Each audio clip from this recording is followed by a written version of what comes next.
Music Why DJ Mohan.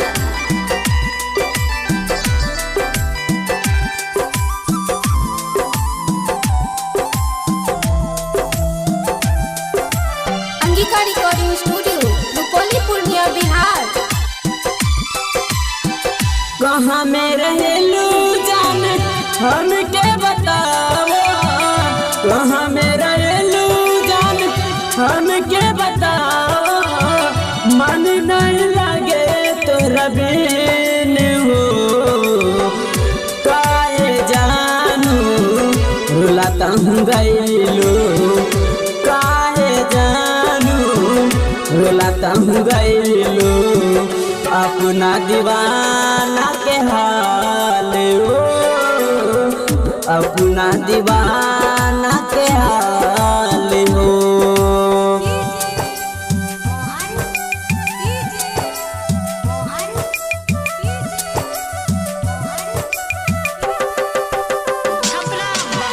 Angika recording studio Rupauli Purnia Bihar.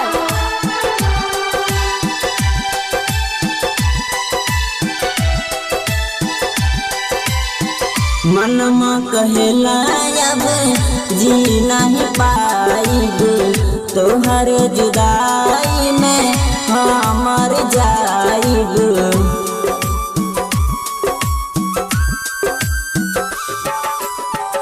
मनमा कहेला अब जी नहीं पाइब, तोहर जुदाई में हमर जाइब। अब ताजी न पाइब तोहरा यदीना, अब ताजी न पाइब तोहरा यदीना। बिना तोहर बिना हो, काहे जानू रुलाता हूँ गईला, काहे जानू रुलाता हूँ गईलो। अपना दीवाना के हाल हो, अपना दीवाना के हाल हो।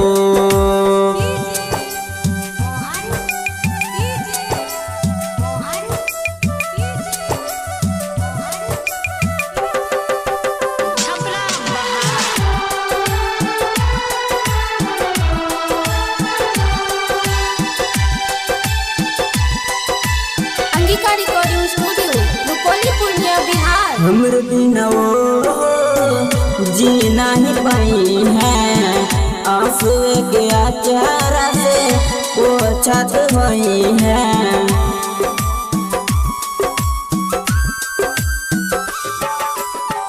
हमरे बिना वो जी नहीं पाई है, आंसू के अचारा से पोछत हुई है। मनवा न लागत ये ससुर दुआरिया, मनवा न लागत ये ससुर दुआरिया।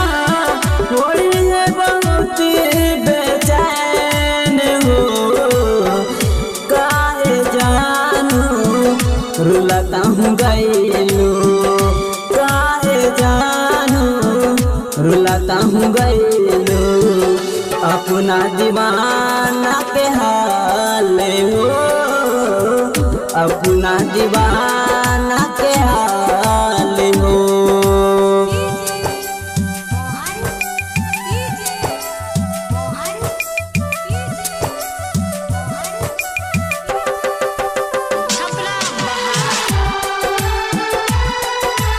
Angika recording studio Rupauli Purnia Bihar.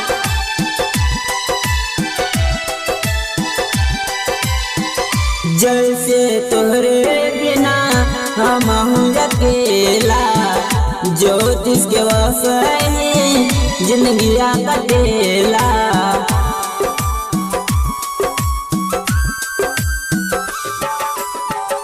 जैसे तोहरे बिना हम अकेला, ज्योतिष के वसई जिंदगी कटेला। वही छत भी होई कोनो परेशानी, वही छत भी होई कोनो परेशानी। तब दूर बा